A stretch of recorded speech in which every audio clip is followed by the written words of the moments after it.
Thank you, Ben, for the introduction. Sorry, my department is full of tongue twisters in terms of the words. Good afternoon, ladies and gentlemen. I hope everyone's refreshed after the coffee break. I'm going to try and keep it short and sweet. Sweet, definitely. The short part, I can't promise. Alrighty, let's get started. So my presentation today is a preventive gynecology, which is a pillar of sustainable women's health. I have no financial disclosures. The objectives of my talk today are to figure out what is preventive gynecology, what are the core preventive services available in gynecology, what is sustainable gynecology, how we could integrate the two, and what is our role as healthcare professionals in early intervention and education. So preventive gynecology is defined as a proactive approach to women's healthcare focused on maintaining wellness and preventing diseases before they develop or become severe. It emphasizes routine checkups and well-women visits with the aim of addressing a woman's health needs throughout her life. The ACOG, that is the American College of Obstetrics and Gynecology, recommends that these visits include screening, evaluation, vaccinations, counseling based on age and risk factors. Now, why is preventive gynecology important?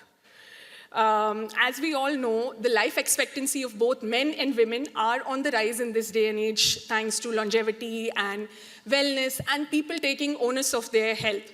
Women are living longer lives than men. Yay. Global average lifespan of a woman is 76.2 years. US is averaging at 80 years.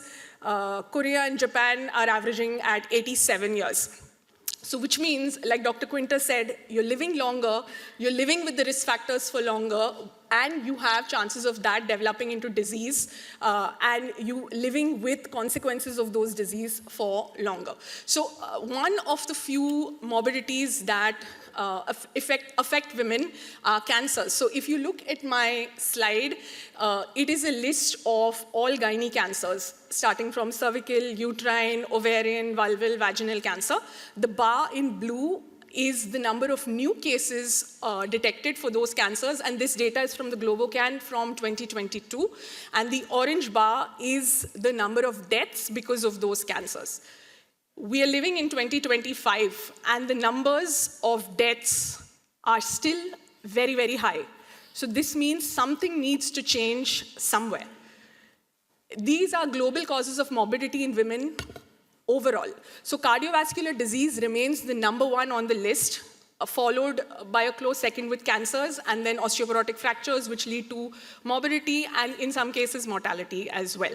Now let's come to the key components of preventive gynecology. It involves routine screenings and examinations, most popularly, as we know, the pap smears and the HPV tests, breast exams, mammograms, and pelvic screenings. Of course, vaccinations play a major role. The most important in this day and age right now is the HPV vaccine, which we'll talk about a little more in detail. Then a very important aspect is education and counseling.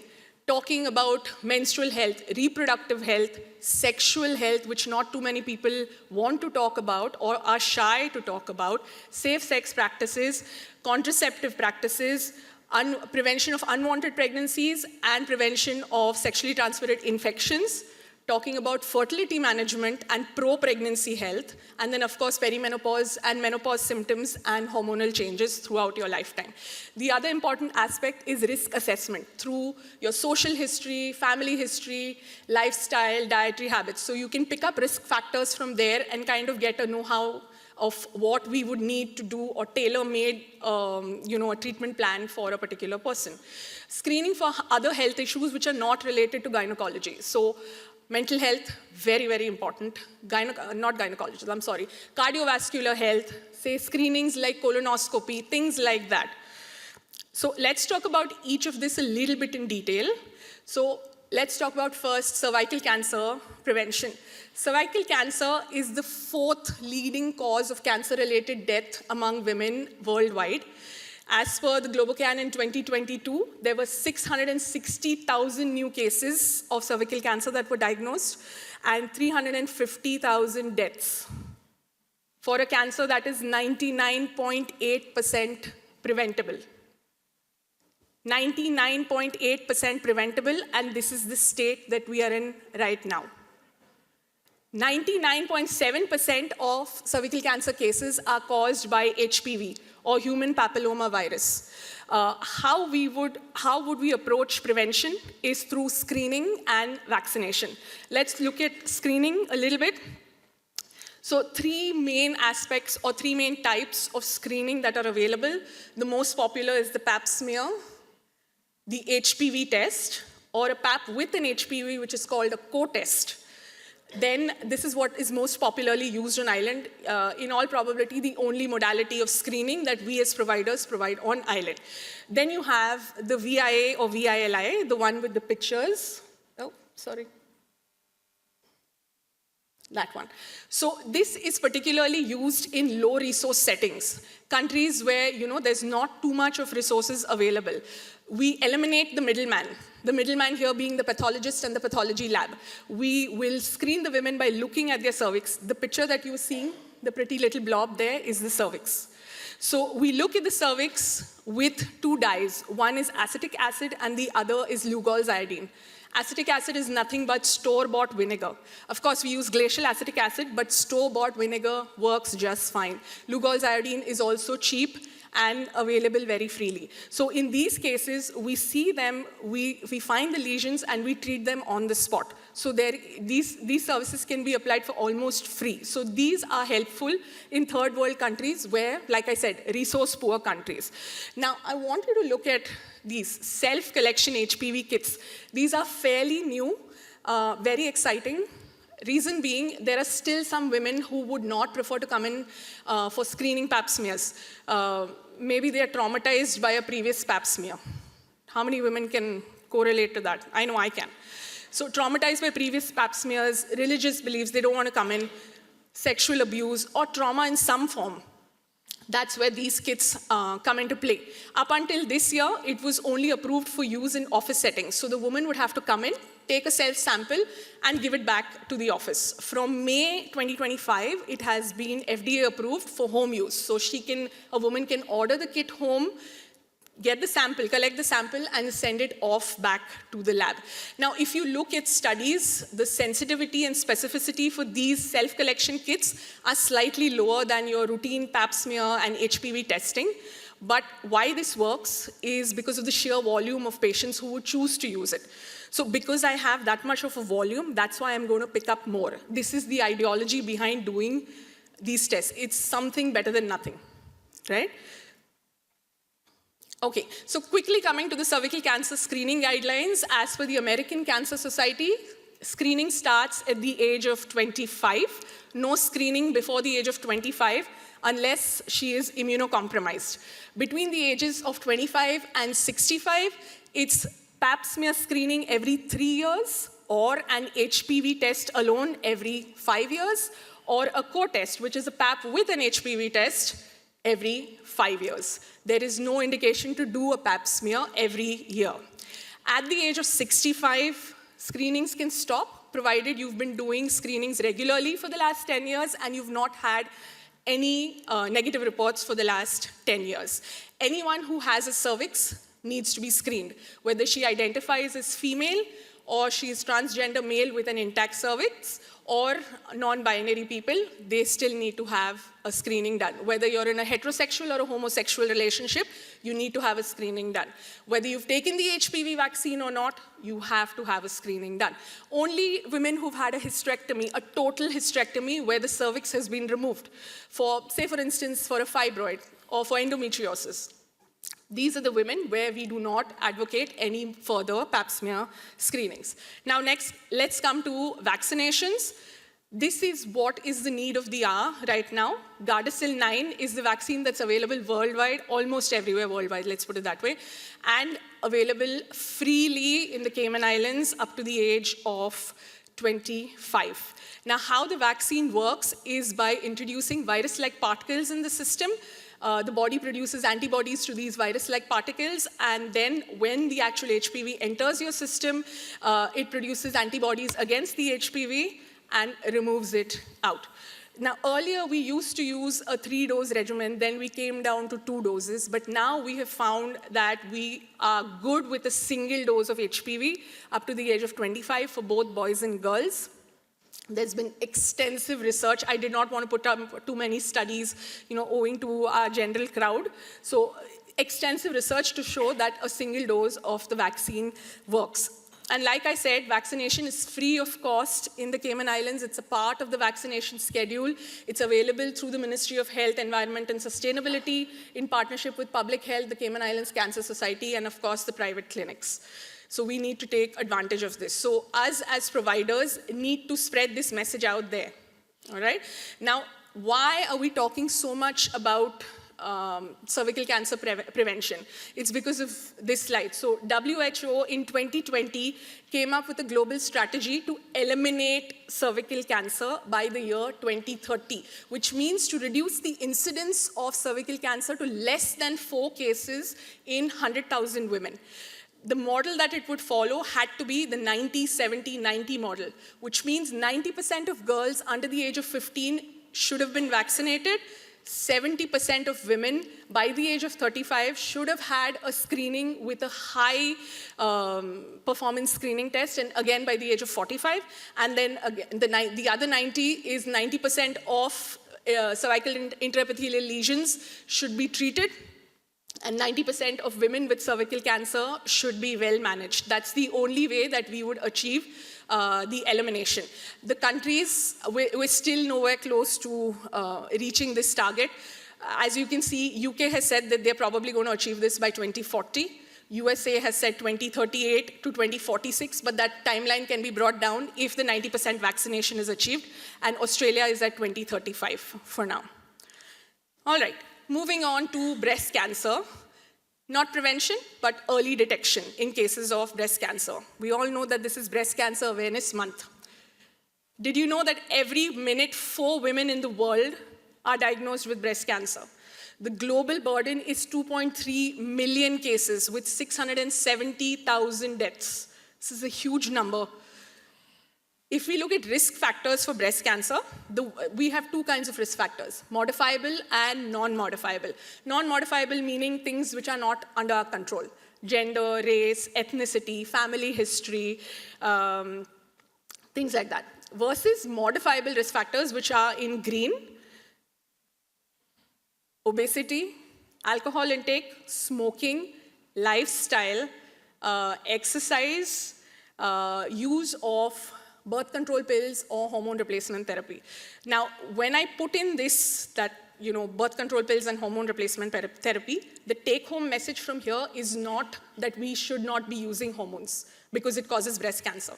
The take-home message is it has to be a risk versus benefit ratio. For anything in medicine, and I think anything in life, if the benefit outweighs the risk, we use it. If the risk outweighs the benefit, we don't use it. Very simple. Okay? Now, in breast cancer prevention, it's not just mammograms. It's a 3-pronged approach. One is a clinical breast exam by a provider at least once a year, starting from the age of 35. Between the ages of 25 and 35 should be every 2 to 3 years. And self-breast examinations, of course. We need to educate our patients that breast cancer does not always mean a lump. It could mean nipple discharge, it could mean skin changes, it could mean a lump in the axillary area or the underarm area. And then, of course, coming to screening mammograms. The American Cancer Society recommends that all women over the age of 40 have a mammogram. How many people actually feel this is true for mammograms? But trust me, it's not that bad. It used to be. So I have women who are like 50 and 60 who will come in and say, doc, I'd rather have cancer. Very bold statement. I'd rather have cancer than deal with a mammogram. It's too painful. And then you have to make them think about what they've actually said, because they've said that statement so loosely, it's left their mouth and they don't realize what they're saying. But in this day and age, with our 3D mammograms and with the glass plates instead of the metal plates, mammograms are, I'm not going to say they're comfortable, they're definitely uncomfortable, but not painful. And even if it is painful, it's a matter of 10 minutes. The question is, would you rather suffer for 10 minutes or for a lifetime? Right? Okay, so coming to the breast cancer screening guidelines, like I said, we start screening mammograms beyond the age of 40. Between 40 to 45, it is every other year. 45 to 55 is every year, and 55 onwards is every other year again. Now, if you look at this chart, sorry, technologically challenged. So if you look towards my right, in diagram A, that is the number of women from 1976 to 2008, the number of women who actually chose to do a mammogram. So you can see that they all started beyond, like my son would say, the late 1900s is when they started to do mammograms. And if you take your eyes down to the second picture, that's the early detection of breast cancer at an early stage, which goes hand in hand with the number of mammograms that were being done. So which means more the mammograms, more the actual cancers that were being detected at an early stage. So this is a no-brainer. It works. That is why it is recommended that it is done. And why the cutoff of 40? One is that the breast cancer is you're most vulnerable between the ages of 40 and 55. And the second is when we did the same study in women under the age of 40, there wasn't too much of a difference between early and late stage disease. And that's why we've made that cutoff of, when I say we, the higher ups have made the cutoff of 40 years. Okay, genetic testing. Less than 10% of breast cancers are familial or genetic. So not everybody needs to have genetic screening done. There are several genes. So if you look at my screen, this is a jargon of genes that are responsible for breast cancer. Most popular ones are the BRCA1 and 2. Like, I was giving a lunch and learn talk somewhere, and someone said, why are you blaming the Cayman brack for it? Because it was the BRCA gene. Because I said it was a BRCA gene, and she's like, did it come from Cayman brack? I was like, no. BRCA1 and 2, okay? Now, there are set specific indications for genetic testing, not everybody. So if someone says, oh, my grandmother's sister's husband's sister's daughter had breast cancer, doc, I'm very worried, I think I need to do a BRCA1 and 2. No, there are set specific indications to do a gene testing, and you don't have to make that choice. Insurance will make it for you. They will say, you're not getting it done. So only if you fit into this bracket of things that I've mentioned here, where you have a personal history of cancer, along with a family history, or if you are 45 years or younger, or if you have male breast cancer. Men can get breast cancer too, okay? Almost always male breast cancers are genetic.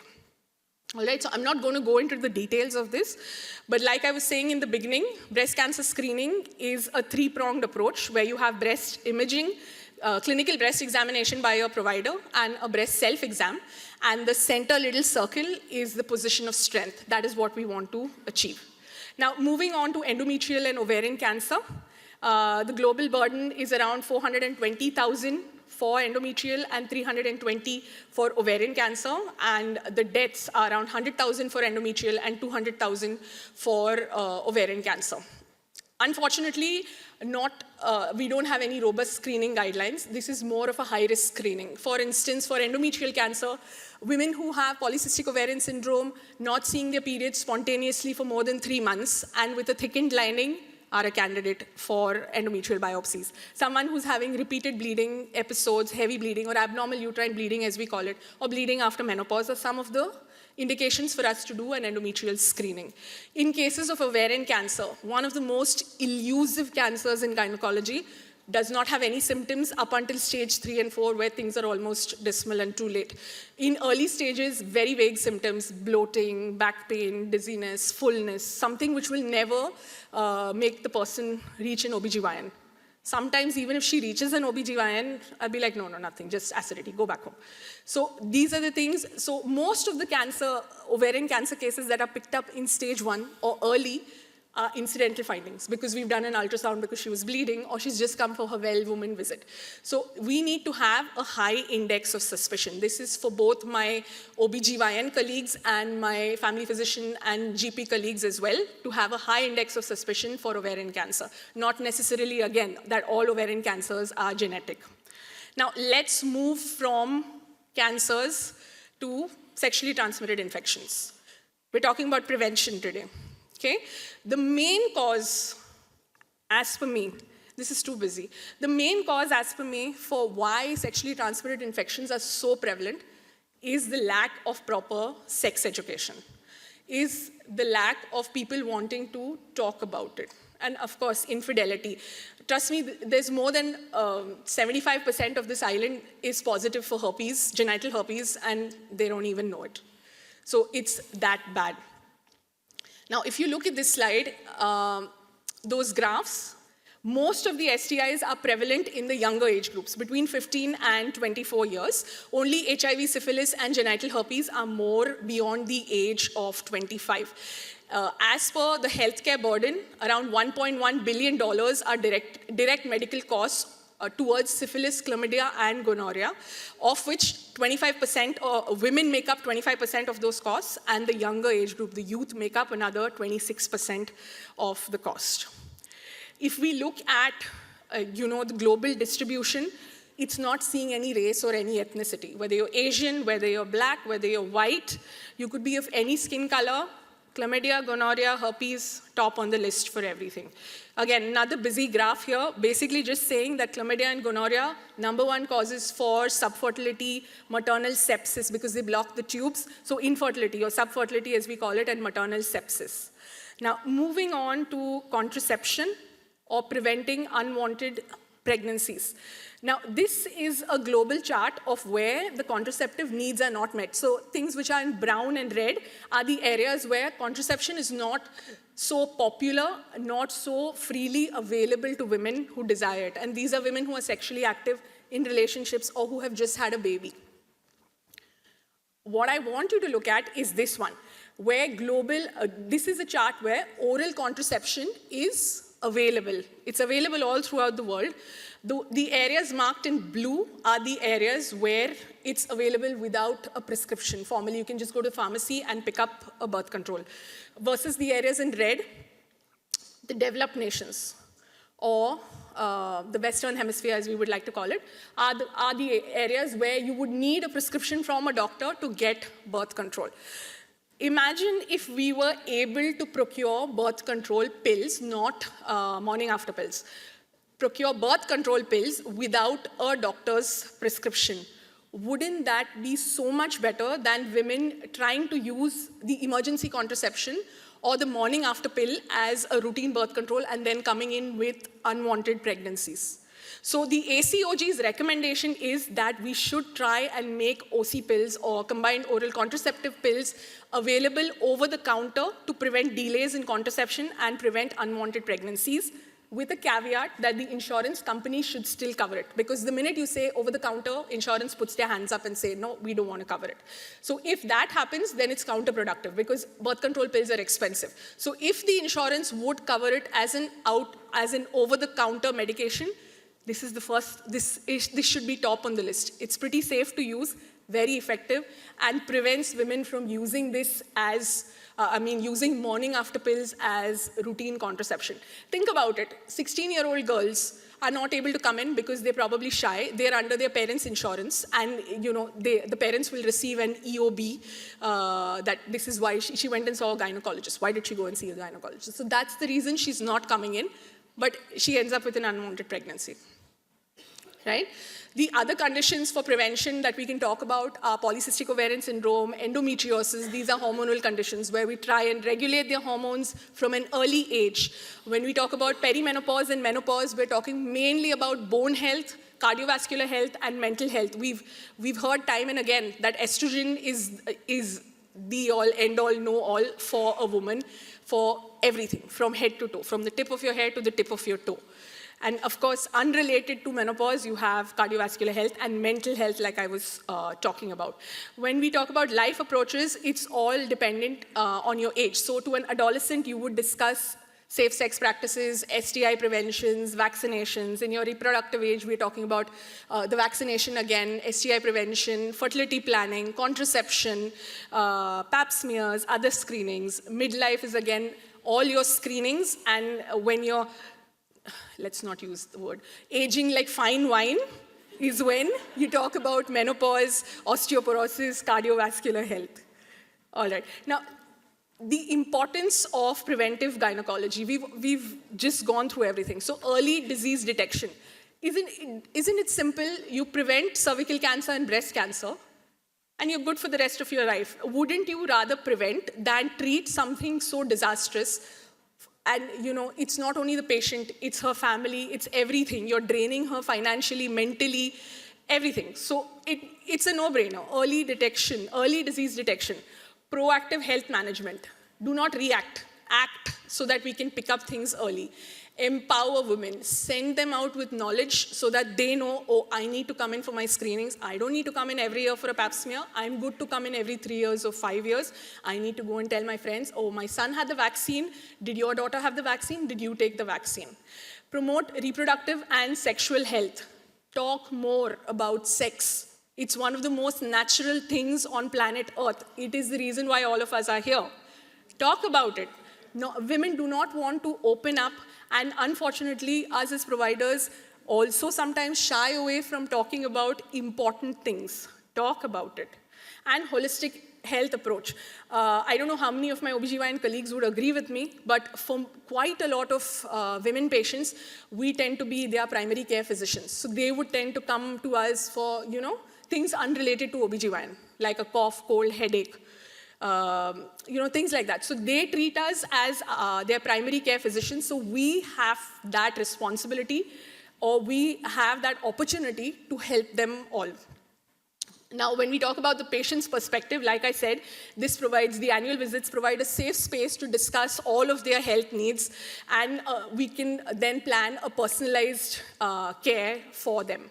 Now, impact of early intervention, like we said, let's not go through it. Reduction of cancers, fewer unintended pregnancies, reduction of sexually transmitted infections, in turn, reduction of fertility issues, so improve fertility outcomes, and empowered patients. I'm going to sound like a broken record saying the word empowered 1,000 times, but that is the need of the hour.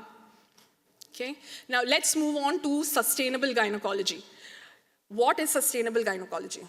It's a movement to make gynecology and obstetric care environmentally friendly by reducing the healthcare system's carbon footprint through waste reduction, energy efficiency, and the adoption of reusable materials and renewable energy sources.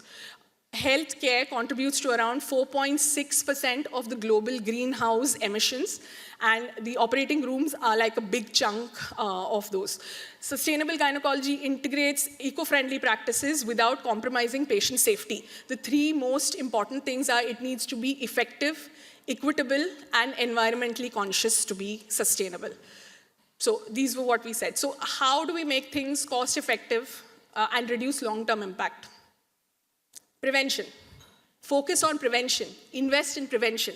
The more you focus towards prevention is where you would reduce the need for treatment or costs related to treatment. Screen them, vaccinate them, talk to them, risk-reducing surgeries for genetic cancers, like double mastectomies for genetic breast cancers or genetic ovarian cancers. Improve public health outcomes. So this helps strengthen the community and allows healthcare resources to be used appropriately. Equity in access. Now, we are lucky we live in this part of the world where healthcare is, I wouldn't say affordable, but available to everyone.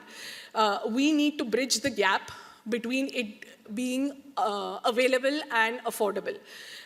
So we have to target low-income settings, rural locations, lack of insurance, insurance exhausted, people who have physical barriers are not able to go to the doctor physically, or mental health issues, lack of accessible equipment, so on and so forth. What helps? What COVID has taught us is the entire world can be run remotely, including us as physicians have done things remotely. Of course, examinations will suffer, testing will suffer, but that first face-to-face or remote face-to-face interaction can still happen. So telemedicine can bridge that gap when it comes to access, when it comes to availability and income. And like I said, the self-sampling kits for HPV, or when it comes to VIA, VILI screening for cervical cancer. these things are what are going to help in the long run. Of course, you have to be culturally appropriate and sensitive about communication. For instance, if I go to a village in rural India, India is where I'm from, so rural parts of India, if I go to a village and I start talking about safe sex practices for girls who are 14 and 13 and 15, they will beat me with their slippers and throw me out, because that's a taboo. You're not supposed to be having sex before you get married. Everybody does everything, but you're not supposed to have sex before you get married. So if I'm talking to the elders of the community about things like this, it's not culturally sensitive. Right, now coming to environmental sustainability in terms of minimizing waste. Sanitary products, highly used. Of course, we're living longer, we have longer periods, God help us. So we're trying to switch from single-use to reusable menstrual hygiene products. One of the most popular inventions, I would say, the most brilliant inventions have been the menstrual cup. I don't know how many women use them, but it is one of the most brilliant things that have been invented, because they have completely done away with the use of pads. Of course, you will still have women who will bleed through the cups, and that's why we're here to take care of them and make the bleeding go down and stuff. So you have menstrual cups, you have menstrual discs, you have reusable pads, you have period panties, you have reusable tampon applicators and menstrual sponges, and so on and so forth. These might bring up horror memories for quite a lot of women. The duck lips, or the speculums, the self-retaining speculums as we call it, which we use for examinations or for even a pap smear. We should be using stainless steel or reusable as opposed to the disposable. I'm going to be a hypocrite if I say that I use stainless steel all the time. I do use stainless steel, but we still do use disposable sometimes. Most women will say, oh, the stainless steel gives me nightmares, it's cold, and it just makes me break out into a sweat.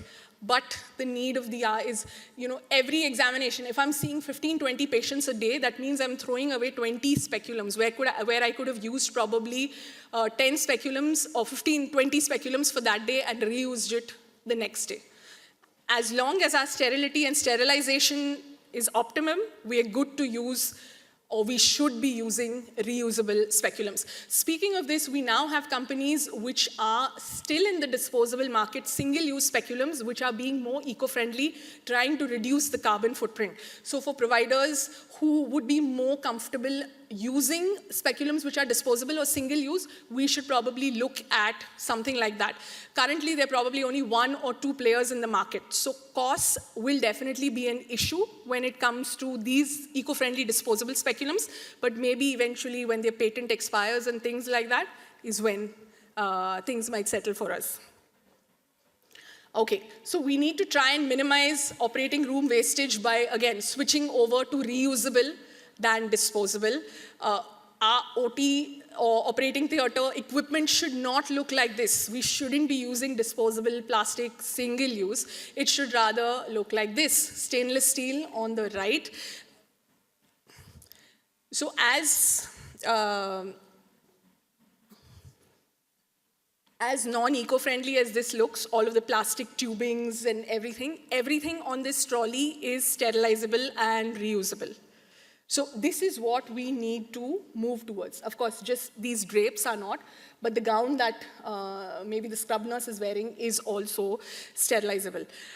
Let's look at our scrub gowns. These are made of polypropylene. I was shocked actually when I was trying to make a presentation and looking up things on Dr. Google to find appropriate things for this presentation, which is where it said comes from polypropylene, which is burning natural fuel.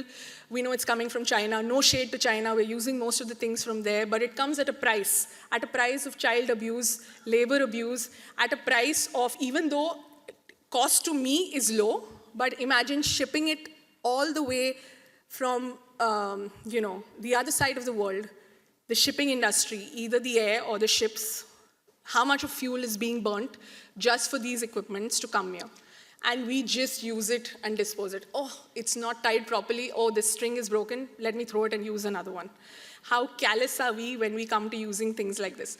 This presentation actually, when I started doing this, is when I realized, oh, we're taking things too casually and we need to buck up a little bit and be a little more conscious if we want this earth to still remain here for our children and grandchildren.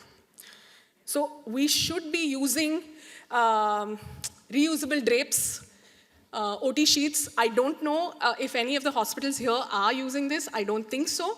This is what we used when I was in medical school. I didn't know that there were disposable drapes because I did medicine in a government college. Birth rate of, or delivery rate of 70 to 75 a day. And I'm only talking about my labor room with 3 labor room theaters running all the time in my 24-hour shift with reusable drapes, and not too many, I wouldn't say 0 wound gapes or infections, but not too many to make it significant to say, oh, we need to switch over. Of course, we never had an option to switch over because healthcare was free for those set of individuals. So the only problem with drapes like these is the logistics behind it. You collect it, you get them washed, then you sterilize it, then you store it, and then the whole cycle continues. So if we are able to manage this, this would make the most sense. It is definitely 100% cost effective as well. If we're looking at the broader picture in the operating theater, the HVAC system or the heating, ventilation, AC system, and all the others, if we switch over to LED lighting, if we use reusable equipment, if our anesthesia gases are well maintained or monitored, the cost per surgery can come down to by $20,000. That's a huge, huge number. So that is what we need to be looking at. And of course, waste disposal, especially when it comes to chemotherapy drugs, and drugs like that need to be more environmentally conscious. Now, there was a questionnaire that was given out to patients at a particular setup, asking them, amongst the 3 things, what is the most important for you? A comfortable exam, affordable healthcare, or reduction in waste production. Almost everyone said comfortable examination is what I want. I was surprised. I thought they would say affordable healthcare. But comfortable exam was top. The middle choice was more affordable, but you can see that the green is waste management and the gray is more affordable healthcare. So they're kind of neck and neck. But the least thing that was in their mind was reduction in waste production. So the patients, we do not expect the patients to feel, oh, doc, can we use a reusable speculum because it's going to be greener for the environment? No, of course not. That's my job. So my job is not only to use that, but to make the patient comfortable while I'm using it. So she shouldn't feel, oh, doc, you've used the stainless steel speculum, it's cold and clammy. We can do things to alleviate all of that. So that is what we need to do, and that was the reason I put this slide in there. Now, benefits of sustainable gynecology. Of course, it protects patients from reducing exposure to chemical pollutants in general, lowers the healthcare facility carbon footprint, and aligns with WHO's vision of health systems that balance outcomes with environmental responsibility. Challenges to sustainability. Compliance. Compliance from patients, compliance from doctors. Sometimes being sustainable and eco-friendly comes at a price. It might be more expensive. Like I was talking about the disposable speculums that are eco-friendly, they come at a price. And of course, it might affect the patient-provider relationship in the long term, where if the patient feels, oh, didn't I use the same speculum the last time? The other doctor's using a disposable one. Why can't you use that? So these are a few challenges that come up. And then policy and funding, where if you don't have enough of funding to run programs, it's not going to work. We're very blessed to be in the Cayman Islands, where the government takes care of its own people, especially when they retire, when they don't have the funds, they provide the insurance so that they can go and see doctors. They're running the vaccination programs. We have societies like the Cancer Society, the Breast Cancer Foundation, who are not only helping women financially when they have cancer, but they are also striving towards prevention by giving you free mammogram vouchers, free colonoscopy vouchers, free pap smear vouchers. So we should definitely, next time there is a donation drive, yes, absolutely. Next time there is a donation drive to any of these that I mentioned, the Cancer Society, the Breast Cancer Foundation, the Grey Matter, which is not related to gynecology, but we don't think, just donate. Do your part. This is what we can do as individuals to probably help. Now, the role of healthcare providers is to educate, and empower.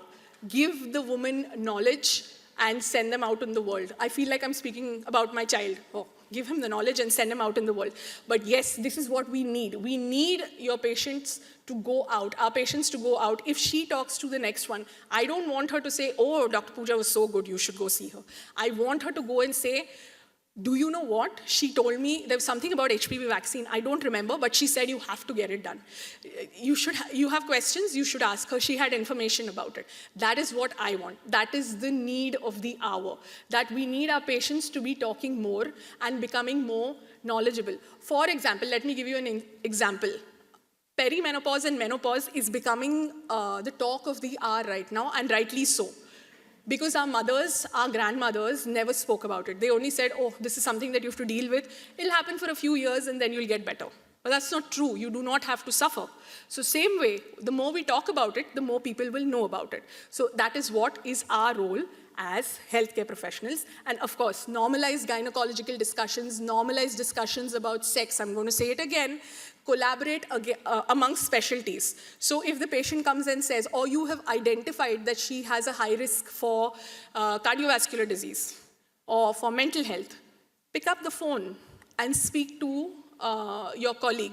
I have found everybody, every single one of the providers on island to be extremely accommodating and, extremely welcoming. So don't hesitate, do that. And of course, adapt practice to be more sustainable by using eco-friendly methods. Solutions would be community outreach and education. Do lunch and learns. I know there are so many doctors in the Cayman Islands who have social media accounts. There are people, dime a dozen, who want to be influencers. Why not doctors? We should be looking at doctors as influencers. They're the ones with the knowledge. I know of 2 dermatologists. I know of a family physician who specializes in menopause, who have social media channels. We should be promoting this, not saying, oh, she's competition for me. I'm never going to talk about it. No. We should be promoting these individuals, uplifting them and saying, hey, have you seen Dr. Martinez's talk? Have you seen Dr. Nivea's TikTok channel? This is what we need to do, rather than trying to pull each other down, uplift. So if you guys, as providers, do not have a social media channel, now is the chance to do it. So next time when I talk, I'm going to bring up your name as well. Okay, and then telegynecology, as we said, to bridge the gap amongst the larger community at whole, beyond, say, why only restricted to Grand Cayman, maybe Little Cayman or Cayman Brac, or go beyond that to the other islands.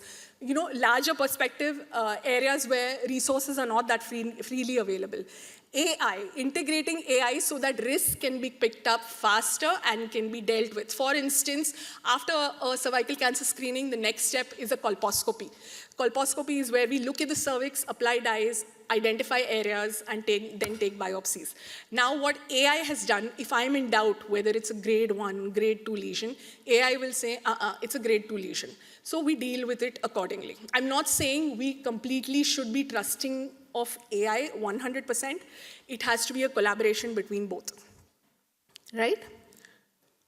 So what is needed for a sustainable future is to shift focus, not completely, almost completely from treatment to prevention. Prevention is the way to go. Invest in a preventive healthcare and infrastructure, empower women with knowledge, like I said, broken record. Innovate for access, adopt eco-friendly practices, champion health equity. In conclusion, preventive gynecology saves lives and enhances well-being across all ages, empowers every woman to prioritize preventive care as a lifelong commitment, and sustainability in gynecology is a vital step towards a responsible and future-ready healthcare. Together, we can empower women and protect our planet, one exam, one surgery, one choice at a time. When we prioritize prevention, we build a future where women thrive and not just survive. These are my references. Thank you.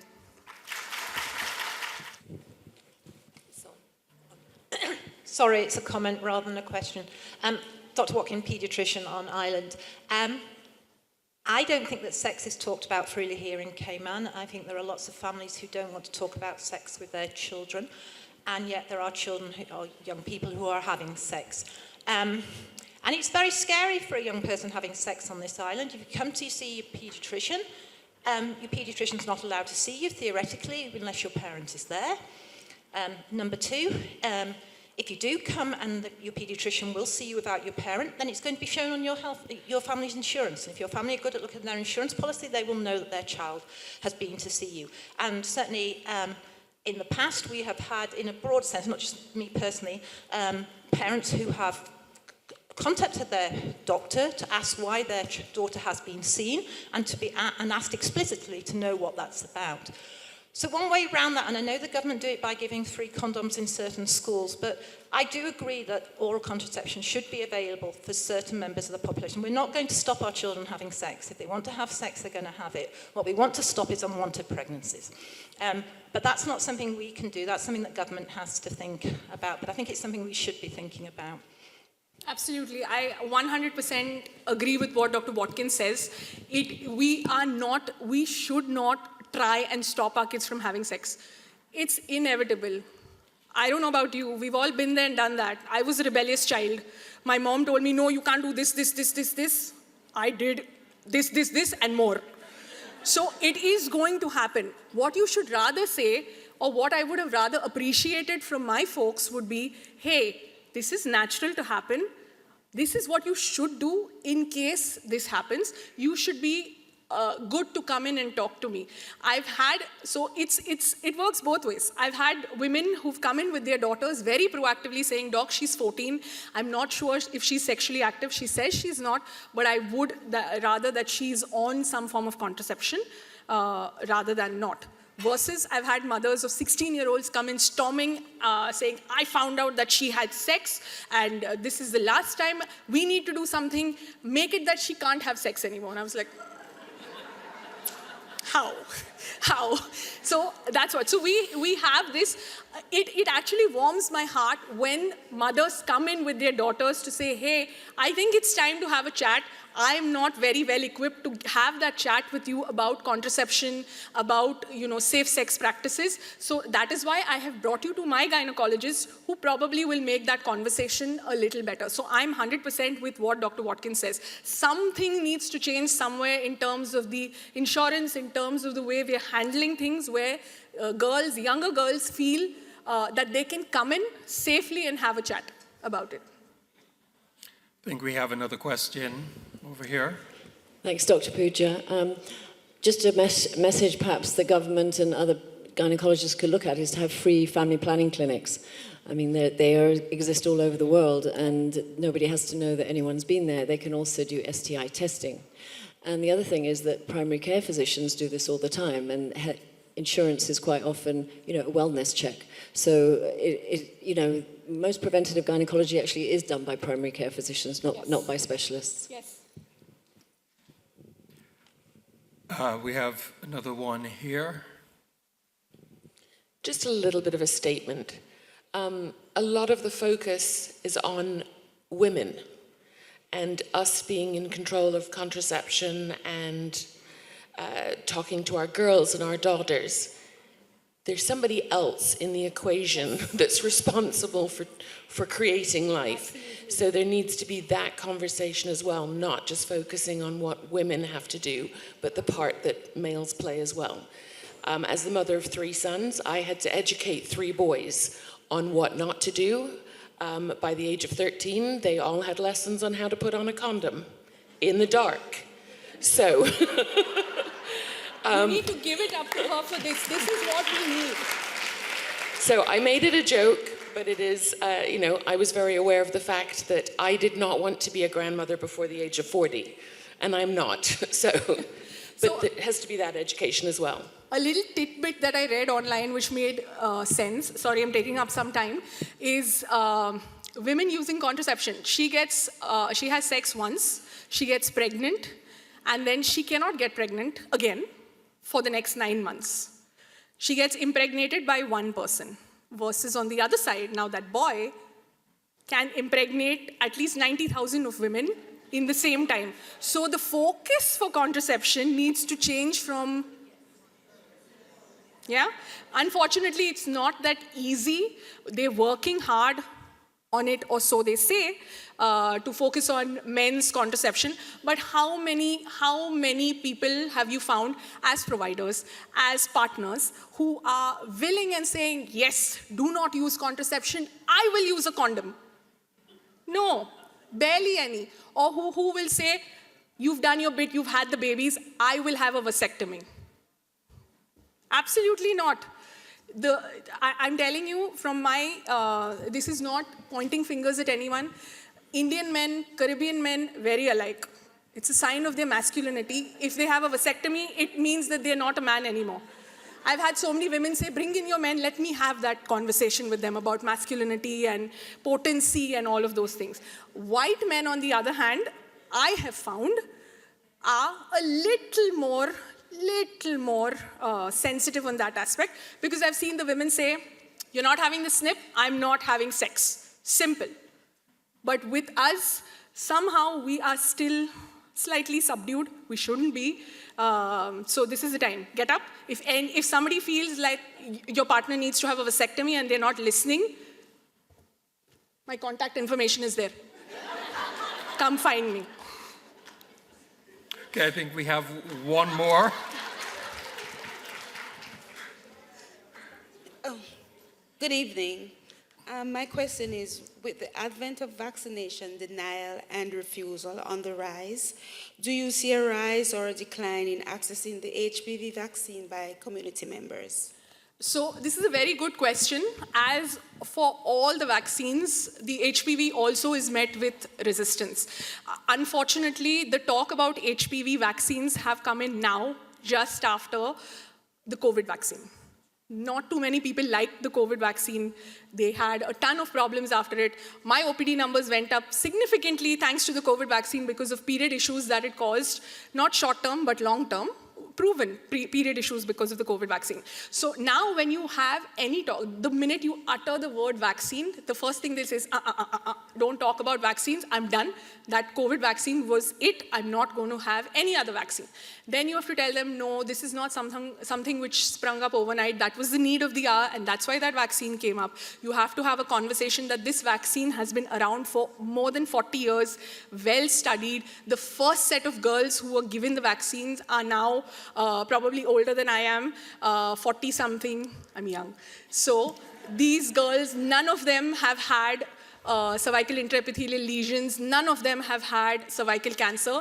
These vaccines have been well studied, no side effects, nobody is going to get autism, nobody is going to have neurological deficits with any vaccine, let alone the HPV vaccine. All you can get is a little boo-boo here for a few days. It'll hurt, it'll be tender like any vaccine that you would take. It does not make you dizzy, it does not make you sick. You're not going to get a sick day from me if you come in for an HPV vaccine. Okay? It's a safe vaccine, get the jab and go back to work. Simple.